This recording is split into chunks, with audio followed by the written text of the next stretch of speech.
Welcome to MH Max channel. 10ஆம் வகுப்பு chapter 1 உறவுகளும் சார்புகளும்ல பயிற்சி 1.3ல 7வது கொஸ்டின் தான் பார்க்க போகிறோம். கொஸ்டின் பாருங்க.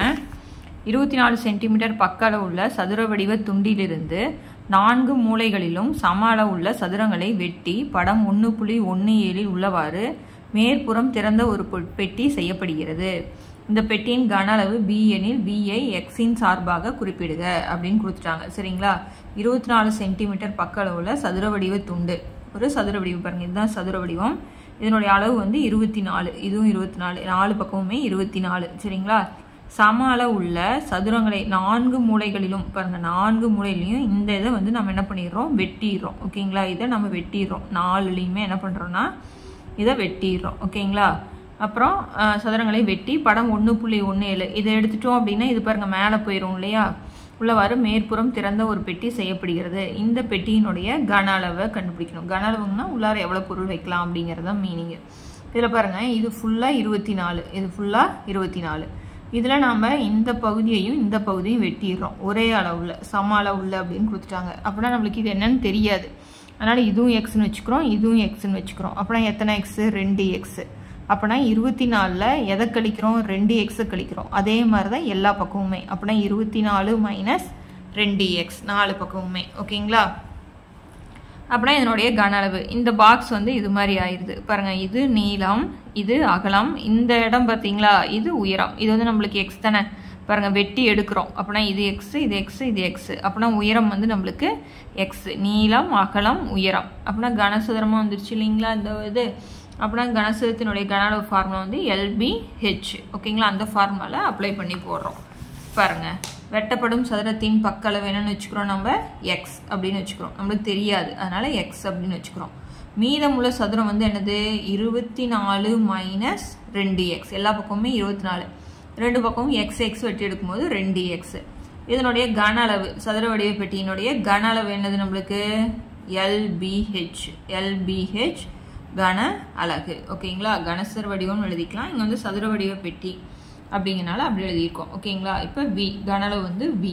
இப்போ நம்மளுக்கு நீளமும் அதே தான். நீளம் வந்து என்னது, 24 மைனஸ் 2x. அகலமும் நம்மளுக்கு என்னது, 24 மைனஸ் 2x. H வந்து நம்மளுக்கு x. இப்போ இந்த ஃபார்முலால போடலாங்களா, L into B into H. அப்படின்னா 24 minus 2x, 24 minus 2x into X. ஓகேங்களா? இப்போ நம்ம இதை பெருக்கி போட்டுக்கலாம். இப்போ நீங்கள் இது வந்து A இன்ட்டு A வந்து A ஸ்கொயர் ஃபார்முலால வச்சு போட்டாலும் ஓகே, இல்லை அப்படின்னா பெருக்கி போட்டாலும் கரெக்டு தான். ஓகேங்களா? இப்போ இது போட்டிங்கன்னா A square minus B square ஃபார்முலால போடுறோம். A minus B the whole square formula என்ன வரும், A square minus 2AB plus B square. அப்படின்னா ஏங்கிற இடத்துல 24, 24 ரெண்டு தடவை இருக்குன்னா 576 மைனஸ் 2AB. 2ங்கிற இடத்துல 2 அப்படியே வச்சுக்கிறோம், ஏங்கிற இடத்துல 24. அப்படின்னா 24 2 எத்தனை, 48. 48. ஓகேங்களா? 48 இங்கே பாருங்க, இன்னொரு விட்டாச்சு. 2 இன்ட்டு 24 இன்ட்டு பிங்கிற இடத்துல 2x இருக்குது. அப்படின்னா இதை பெருக்கிக்கிறோம். ஓகேங்களா? 24 2 48, 48 2 96. அப்படின்னா இங்கே என்ன வரும், 96x. ஓகேங்களா? அதுக்கு அடுத்தது என்ன போடலாம், ப்ளஸ் பி ஸ்கொயர். பிங்கிற இடத்துல 2x இருக்குது, ரெண்டு தடவை இருக்குன்னா என்ன வரும், 4x ஸ்கொயர் இன்ட்டு என்ன இருக்குது, ஒரு எக்ஸ். இப்போ இந்த எக்ஸை உள்ளார பெருக்கிறோம். அப்படின்னா 576x minus 96, X into x வந்து என்னது, x square plus 4x, x ஸ்கொயரையும் எக்ஸையும் பெருக்குனா எக்ஸ் கியூப். ஓகேங்களா? அப்படின்னா இதனுடைய கன அளவு நம்மளுக்கு என்ன எழுதிக்கலாம், மாற்றி எழுதிக்கலாம் நம்ம. 4x cube minus 96x square plus 576. இதுதான் ஆன்சர். ஓகேங்களா? ரொம்ப ரொம்ப ஈஸி. நீளம் இன்ட்டு அகலம் இன்ட்டு உயரம் வச்சு பெருக்கணும்னா ஆன்சர்.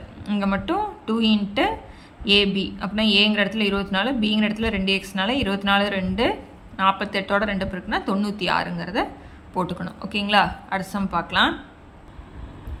8th கொஸ்டின் பாருங்க. F என்ற சார்பு f of x equal to 3 minus 2x என வரையறுக்கப்படுகிறது. f of x square minus f of x the whole square எனில் x-ஐ காண்க.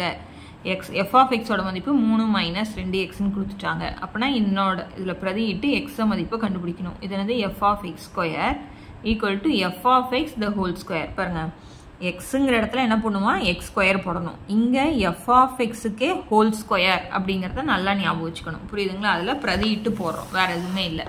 ஓகேங்களா? பாருங்கள் எஃப் ஆஃப் எக்ஸ் பாருங்கள் எக்ஸுங்கிற இடத்துல எக்ஸ் கியூப் இருக்குது. அப்படின்னா எக்ஸுங்கிற இடத்துல என்ன போடணும் எக்ஸ் ஸ்கொயர் போட்டுக்கணும். அப்படின்னா 3 மைனஸ் 2 எக்ஸ் ஸ்கொயர். இங்கே வந்து என்ன போட்டிருக்காங்க எஃப் ஆஃப் எக்ஸுக்கே ஹோல் ஸ்கொயர். அப்படின்னா எஃப் ஆஃப் எக்ஸ் என்ன இருக்குது 3 மைனஸ் 2x ஹோல் ஸ்கொயர் போட்டுக்கிறோம்.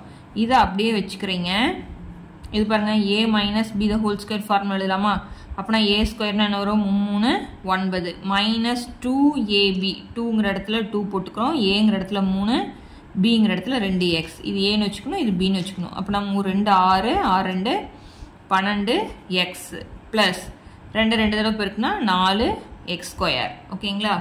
எல்லாத்தையும் ஒரு பக்கமாக கொண்டு போயிடலாம். அப்படின்னா இது பாருங்கள் இந்த சைட்லேருந்து இந்த சைடு கொண்டு போனாலும் ஓகே தான். நம்மளுக்கு இங்கே ப்ளஸ் இருக்கிறனால இங்கே சைடு கொண்டு போயிடலாம். அப்புறம் என்ன வரும் 9 minus 12x plus 4x square. அந்த சைடு போனால் மைனஸ் 3 ப்ளஸ் 2x ஸ்கொயர். ஓகேங்களா? 4 2ஐயும் கூட்டினா 6x ஸ்கொயர். அடுத்து எக்ஸ் பார்த்தீங்கன்னா உங்களுக்கு 12 மட்டும் தான் இருக்குது, அதனால் 12x. 9 மைனஸ் 3னா 9ல் 3 போயிடுச்சு நம்மளுக்கு 6. அப்புறம் இப்படி மாற்றி எழுதிக்கலாம், இது 0 ஆயிரும். அப்படின்னா 6x square minus 12x plus 6 equal to 0. இப்போ இது எல்லாமே 6 அது வாய்ப்பாட்டில் இருக்குங்களா? அப்போ நான் 6 வெளியில் எடுத்துட்டு என்ன வரும் X square minus 2x plus 1 சமம் 0. ஓகேங்களா? பாருங்க இங்கே 6 பெருக்குனா 6x ஸ்கொயர் 6 2 12 1 6 6. இப்போ இந்த 6 அன்சைட் போச்சுன்னா 0/6 0 ஆயிரும். ஓகேங்களா? இப்போ X square minus 2x plus 1 சமம் 0. நம்மளுக்கு எக்ஸோட மதிப்பு தான் கண்டுபிடிக்க சொல்லியிருக்காங்க. அப்படின்னா நம்ம காரணிப்படுத்துகிறோம். அதாவது எக்ஸ் ஸ்கொயர்னுடைய கெழு நம்மளுக்கு 1 இருக்கிறதா அர்த்தம், எதுவுமே இல்லைன்னா. அப்படின்னா ஓர் 1 போட்டுக்கிறேன், மீதி மைனஸ் 2. இப்போ நம்மளுக்கு பெருக்குனா 1 வரணும், ப்ளஸ் 1 வரணும், கூட்டுனா மைனஸ் 2 வரணும். அப்படின்னா ஓர் 1 தான். இப்போ இங்கேயும் மைனஸ் போட்டால் தான் ரெண்டு ஒரே குறியாக இருந்தால் கூட்டி அதே குறி போடுவோமா? அப்படின்னா மைனஸ் 2 ஓர் 1 மைனஸ் இன்ட்டு மைனஸ் ப்ளஸ் ஆயிரும். அப்படின்னா என்ன போட்டுக்கலாம், இந்த 2x தான் இப்படி பிரிச்சிருக்கேன். அப்படின்னா 1x மைனஸ் 1x ப்ளஸ் 1 சமம் 0. இப்போ இதில் எக்ஸ் ஃபஸ்ட் 2 மட்டும் எடுத்துக்கிறேன். எக்ஸை வெளியில் எடுத்துட்டா எக்ஸ் மைனஸ் 1. அடுத்துல 1 வெளியில் எடுத்துட்டோம் அப்படின்னா எக்ஸ் மைனஸ் 1 சமம் 0. இப்போ இதை இன்னும் இந்த ஸ்டெப்பு போடாமையே நம்ம இதை வச்சு எழுதிக்கலாம். எப்படி எழுதலாம் பாருங்கள், எக்ஸு இங்கே எல்லாமே வந்து மாறி எக்ஸுங்கிறனால x minus 1 into x minus 1. ஓகேங்களா? X minus 1 into x minus 1 equal to 0. இப்போ மைனஸ் 1 அன்சைட் போனால் என்ன ஆயிரும் ப்ளஸ் 1. அப்படின்னா இது ஒரு 1 இது ஒரு 1. அப்படின்னா எக்ஸோட மதிப்பு நம்மளுக்கு 1 அப்படிங்கிறது ஆன்சர். ஓகேங்களா? அவ்வளோதான். ரொம்ப ரொம்ப ஈஸி. இந்த காரணிப்படுத்துக்க மட்டும் கொஞ்சம் நல்லா தெரிஞ்சுக்கோங்க. ஏன்னா வந்து நம்ம எந்த சாப்டரினாலும் காரணிப்படுத்துக்க வரும். நீங்கள் இந்த ஸ்டெப்புக்கு அப்புறம் இந்த ஸ்டெப் புரியலினாலும் இதை வச்சே போட்டுக்கலாம். இங்கே மைனஸ் இருக்குது அப்படின்னா முன்னாடி வந்து மாறி வந்து எக்ஸாக இருக்குதுன்னா எக்ஸ் அப்படிங்கிறத வச்சு போட்டுக்கலாம். ஓகேங்களா?